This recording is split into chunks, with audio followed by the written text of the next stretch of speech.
요즘 뉴스만 보면 집값이 또 올랐다는 헤드라인이 눈에 띄지만 그 이면을 들여다보면 정말 안타까운 사연들이 가득해요.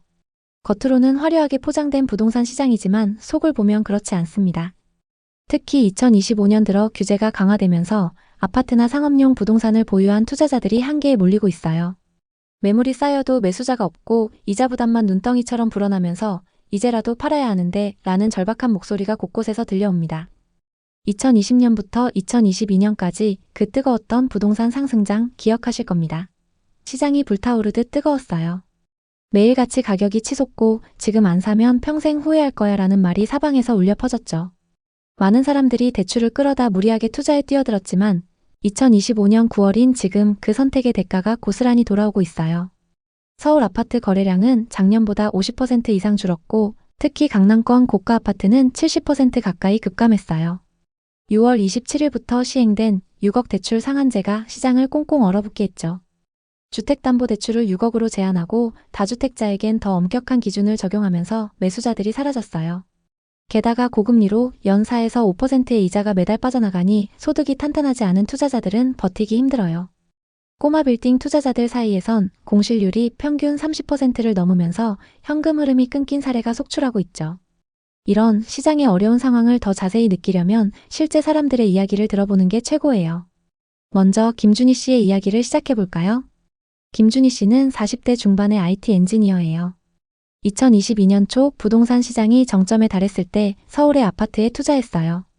18억짜리 아파트로 자기 돈 8억에 나머지 10억을 대출로 메웠죠.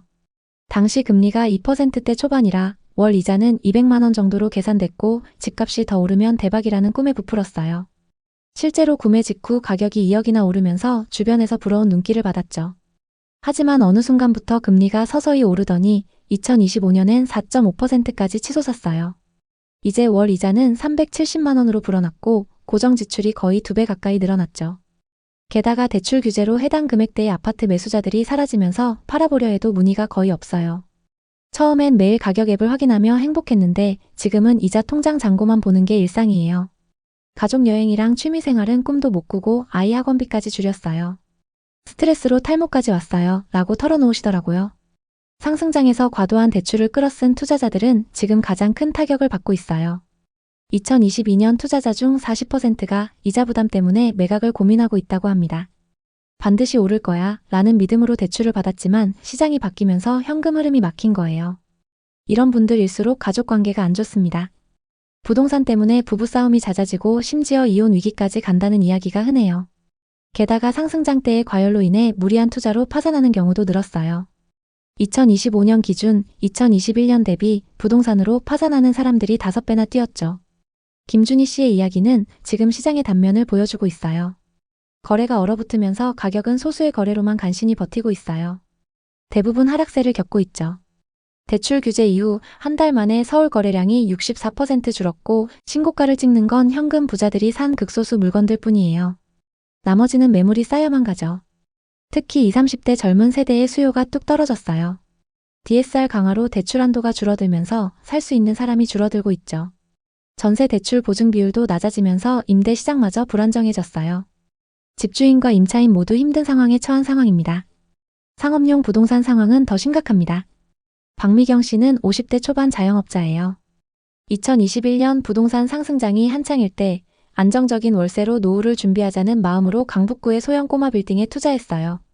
22억짜리 건물로 자기 자본 7억에 대출 15억을 끌어다 썼죠. 역세권이라 임차인들이 금방 구해졌고 월세 수익이 이자를 커버하고도 꽤 많이 남았어요. 이제 건물주 생활 시작이다 라며 주변에 자랑도 했답니다. 하지만 코로나 후유증과 고금리가 겹치면서 상황이 완전히 바뀌었어요. 2023년부터 자영업자들이 줄줄이 문을 닫으면서 공실이 하나 둘씩 생겼고 지금은 공실률이 30%나 돼요.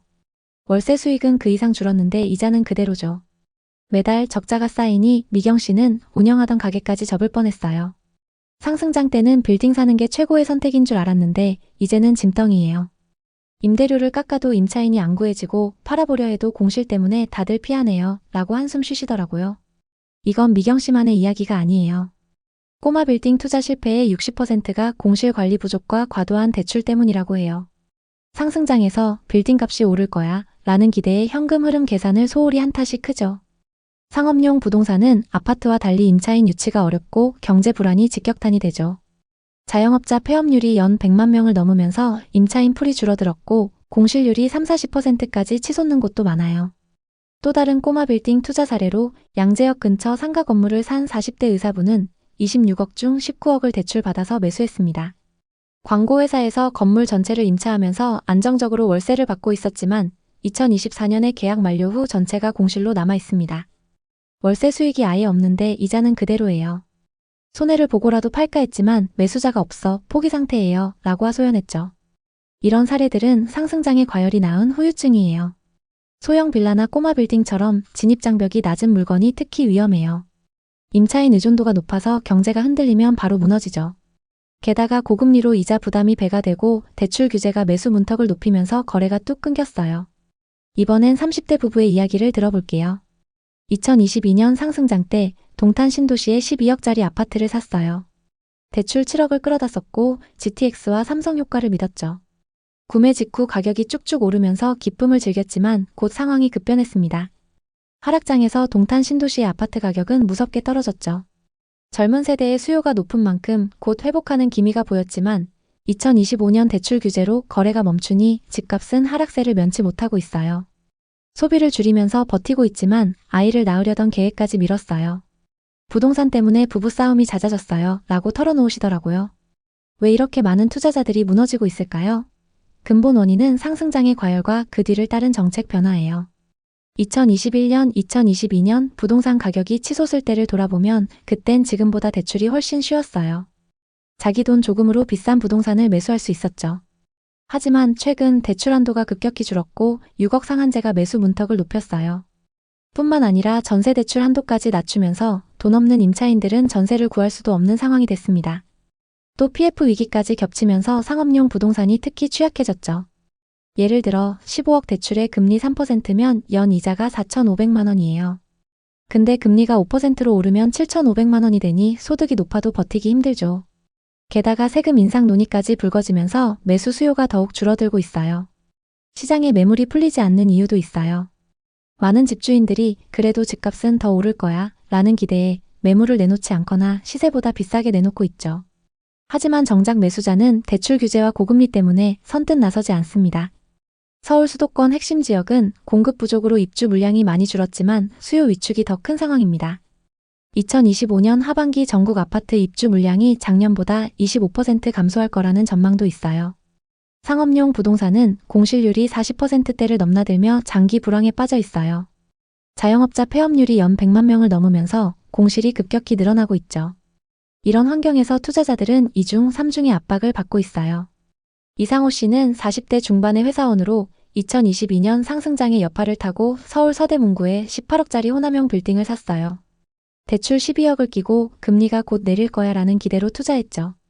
초기엔 월세와 관리비가 550만 원 정도 들어와서 이자를 내고도 많이 남았어요. 하지만 시간이 지나면서 임차인들이 빠져나갔어요. 지금은 지하와 3층 전체가 비어있죠. 사무실 임차인들은 재택근무 증가로 상가 임차인은 자영업 불황으로 떠났죠. 월세 수익은 대폭 줄었고 이자를 내고 나면 적자가 계속되고 있습니다. 2년째 대출 이자만 갚는 기분이에요. 가족 모임에서도 부동산 이야기는 입도 뻥끗 못해요. 스트레스 때문에 당뇨까지 왔고 팔려고 내놨지만 반년째 문의 하나 없어요 라고 한숨 쉬시더라고요. 꼬마 빌딩 실패의 70%가 입지 분석 미흡과 과도한 대출 때문이라고 하죠. 상승장일 때 호재만 따라가면 된다고 생각한 게 화근이었어요. 또 수원역에 꼬마 빌딩을 산 40대 김소정 씨는 20억 건물에 대출 14억을 썼는데 요즘 임차인 구하기가 하늘의 별 따기예요. 건물이 그냥 빈 껍데기예요 라고 하소연했어요. 이런 사례들의 공통점은 부동산은 무조건 오른다는 믿음으로 대출을 과도하게 끌어섰다는 거예요. 하지만 시장이 변하면서 그 부담을 감당하지 못하고 있죠. 특히 상업용 부동산은 공실률 때문에 치명적이에요. 아파트는 주거용이라 그나마 임차인을 구하기 수월하지만 상업용은 임차인 구하기가 정말 어려워요. 앞으로 이런 실패 사례는 더 늘어날 거예요. 특히 입지가 별로인 상업용 부동산은 공실률이 60%를 넘는 곳도 많아서 투자자들의 부담이 점점 커지고 있죠. 그렇다면 우리는 어떻게 해야 할까요? 첫째, 무리한 대출은 절대 피하세요. 상승장일 때처럼 레버리지로 대박을 꿈꾸기보단 소득의 30% 이내로 대출을 유지하는 게 안전해요. 부동산 투자는 현금 흐름이 생명인데 공실이나 금리 변동에 취약하니까요. 둘째, 장기적인 관점으로 접근하세요. 단기 차익을 노리다 실패한 사례가 너무 많아요. 임대 수요가 안정적인 곳이나 규제를 피해갈 수 있는 곳을 노리는 게 현명하죠. 셋째, 시장 변화를 미리 읽으세요. 금리 인하나 규제 완화 시점을 노리되 지금처럼 불확실한 시기엔 관망이 답이에요. 계속적으로 부동산 규제 카드가 나오면서 분위기가 좋지 않습니다. 2025년 하반기엔 금리 인하 기대가 있지만 각종 규제가 풀리지 않으면 거래는 더 줄어들 거예요. 또 세금 강화로 부동산 보유자들이 매물을 내놓으면 가격 조정이 올 수도 있고 상업용 부동산은 오프라인 위기로 더 큰 충격이 예상돼요. 하지만 장기적으로 보면 부동산은 여전히 매력적인 자산이에요. 무주택자에겐 저가 매수 기회가 올 수도 있죠. 부동산은 한 번의 선택이 중요합니다. 특히 상업용 부동산은 더 신중해야 해요. 오늘 이야기 어떠셨나요? 혹시 이와 비슷한 부동산 고민이나 경험이 있으신가요? 여러분의 이야기가 있다면 자유롭게 공유해주세요. 당신의 경험이 누군가에게 큰 힘이 될 수 있습니다. 오늘의 이야기에 공감하셨다면 구독과 좋아요를 눌러주세요. 오늘도 시청해주셔서 감사합니다. 다음 편엔 더 좋은 내용으로 찾아뵙겠습니다.